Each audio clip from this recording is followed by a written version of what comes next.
हाय दोस्तों, I hope कि आप सब ठीक ही होंगे। तो आज का वीडियो शुरू करने से पहले एक छोटी सी चीज़ कहना चाहता हूँ कि आज का जो वीडियो है वो थोड़ा सा कंट्रोवर्शियल हो सकता है कुछ कुछ लोगों के लिए। तो फिर जिस जिस भी लोगों को वीडियो से कुछ आपत्ति हो तो फिर मैं आप सभी से रिक्वेस्ट करना चाहता हूँ कि आप प्लीज़ वीडियो ना देखें, लेकिन आप फालतू में हेट स्प्रेड मत कीजिएगा। तो बस इतना ही कहना है मुझे। थैंक यू, मिलते हैं वीडियो में।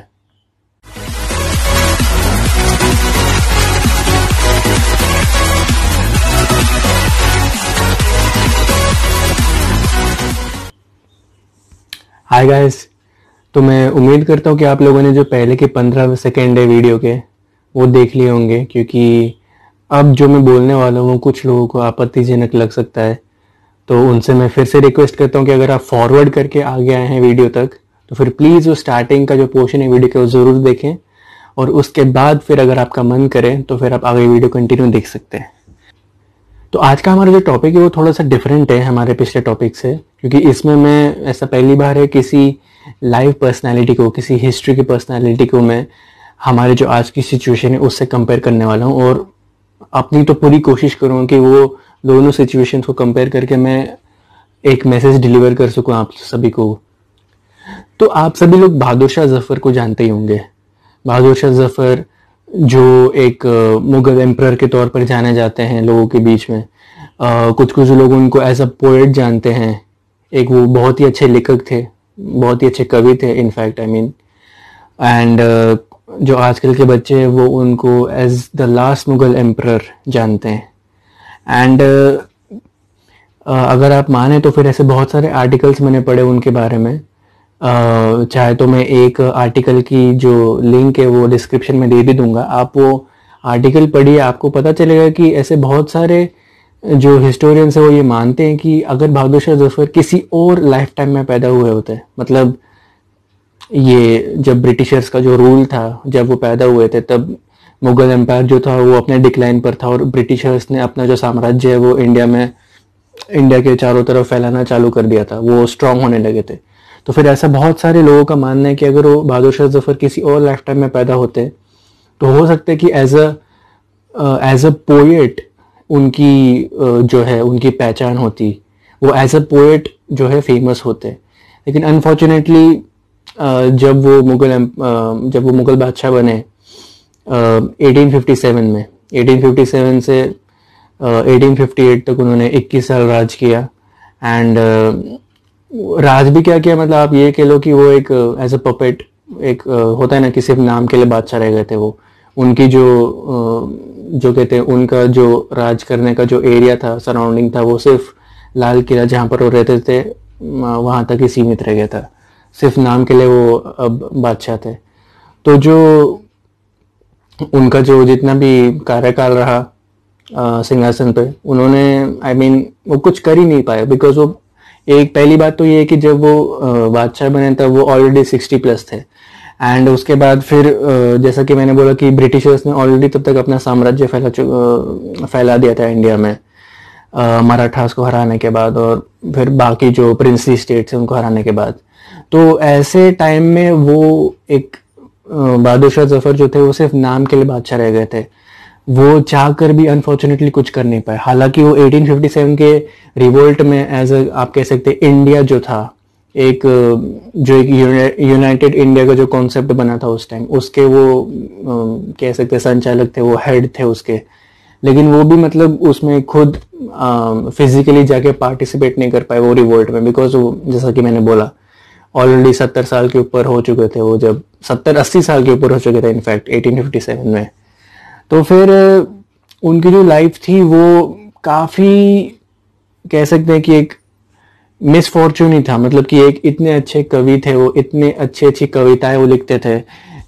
आप अगर इंटरनेट पे देखेंगे तो उनकी इतनी अच्छी पोइट्रीज है जो आजकल इतने अच्छे गजल्स लिखते थे वो, इतना सब कुछ वो राइटिंग की दुनिया में अगर वो चाहते, इसीलिए कहते हैं कि अगर वो किसी और लाइफ टाइम में पैदा होते हैं किसी और टाइम पीरियड में तो फिर वो एज अ पोएट जाने जाते, एज अ पोएट फेमस होते।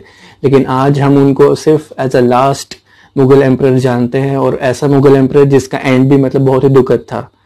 बर्मा में, जो कि आज का म्यांमार है, वहाँ पर उनकी डेथ हुई थी। वो भी जब उनको प्रिजन में रखा था 1857 के रिवोल्ट के बाद, जो कि अनसक्सेसफुल रहा था इंडियंस के लिए।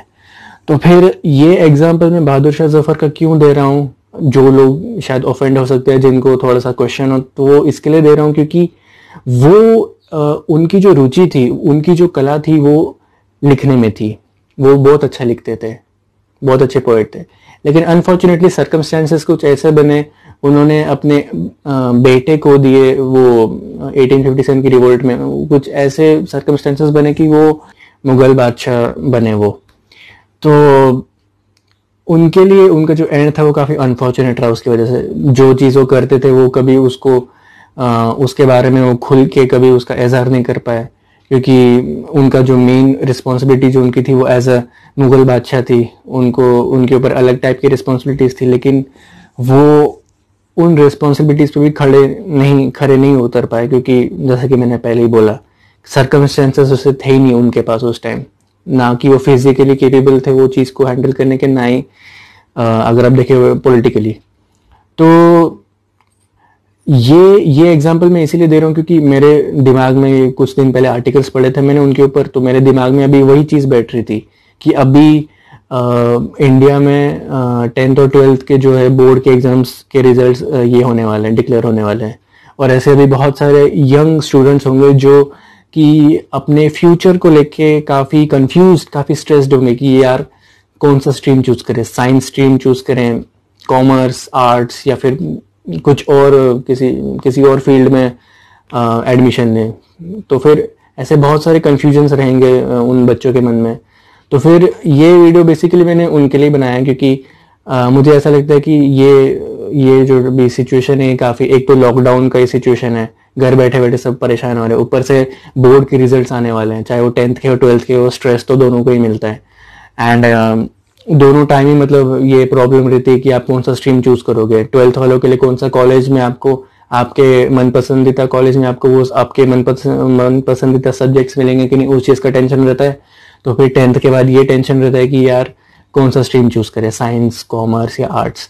तो उन लोगों के लिए बस इतनी एक ही चीज़ बोलना चाहूँगा कि आप ऐसा स्ट्रीम चूज करो। एक्चुअली ये लाइन बहुत ही मतलब क्लीशे है, बहुत ही पता नहीं हज़ारों बार आपने बहुत सारे वीडियोस में सुनी होगी कि आप अपना पैशन फॉलो करो, जो चीज़ आपको पसंद है वो फॉलो करो।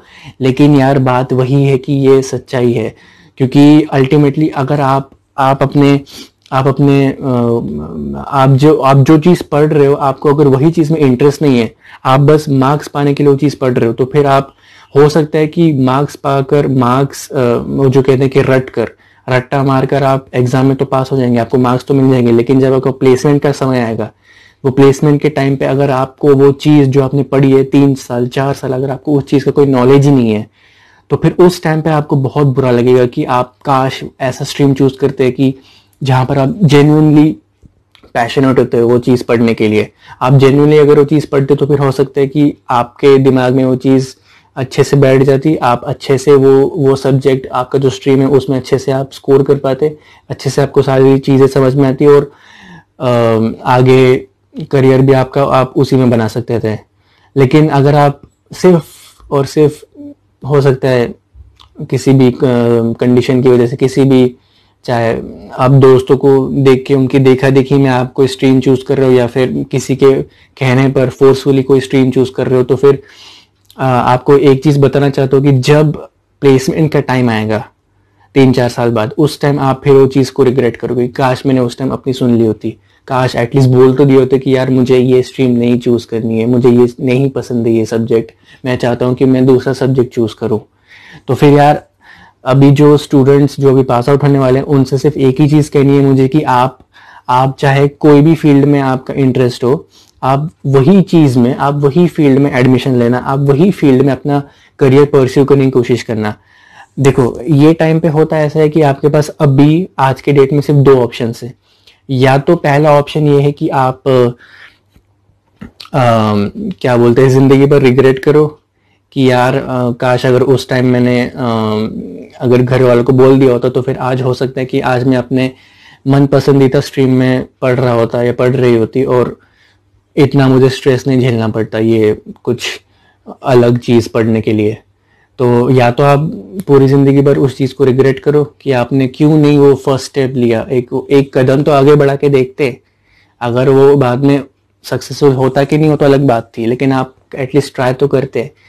तो ये एक चीज़ हो गई, या तो आप रिग्रेट करो, या दूसरी चीज़ ये हो गई कि आप पहला वो जो कदम जिसको मैं बोल रहा हूँ, पहला स्टेप लेके देखो।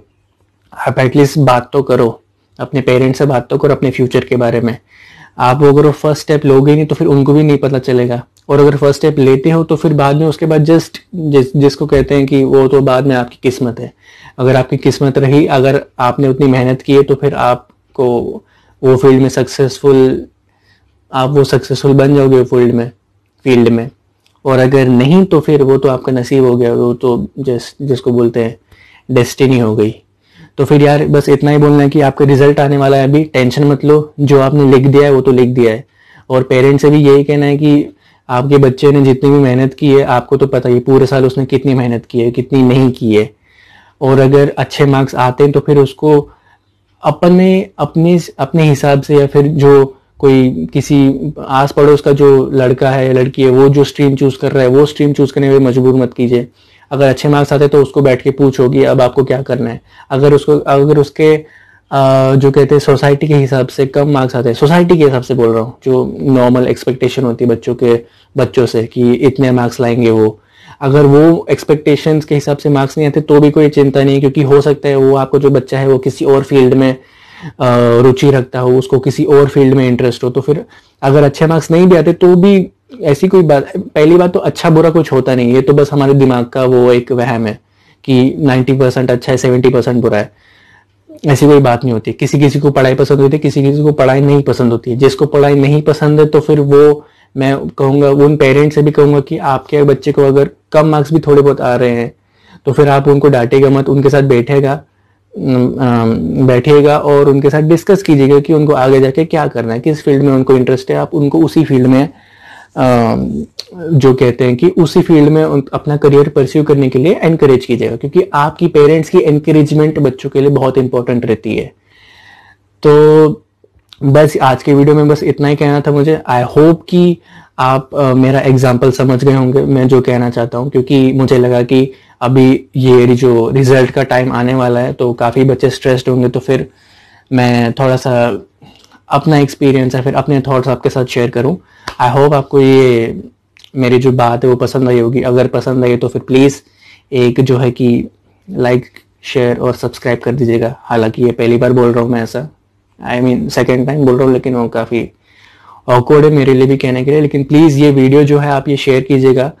लाइक सब्सक्राइब कर तो आप छोड़ ही दीजिए। बस मैं एक वो जो कहते हैं कि एक सोशली मतलब कुछ अच्छा करना चाहता हूँ लोगों के लिए, उनका जो स्ट्रेस है वो थोड़ा कम करने की कोशिश कर रहा हूँ। इसलिए उन लोगों के साथ ये वीडियो ज़रूर शेयर कीजिएगा जो अभी अपने रिजल्ट्स के लिए वेट कर रहे हैं, जो काफ़ी टेंशन में होंगे।